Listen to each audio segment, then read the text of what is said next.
Name the Game's Game Break, presented by CBE, competition-inspired hunting sites. All right, I want to talk to you a little bit about something that I probably learned the hard way, and that is marking your equipment when you get it right and taking really good notes about every single thing on your bow.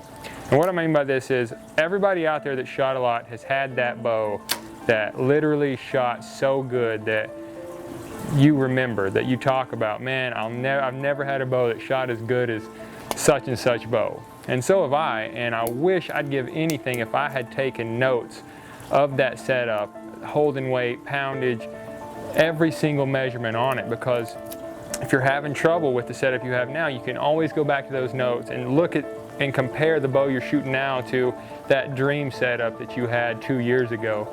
And it makes so much sense to me to literally take notes on your brace height, the distance between your peep and your knocking loop, the distance between your axles and your knocking loop, your axle to axle, your tiller, literally every measurement that you can take on a bow, take it, write it down.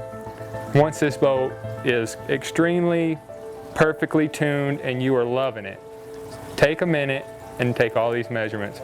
Then take a whiteout pen, silver Sharpie, something, and start marking everything. Mark each side of your cams where they cross your limbs.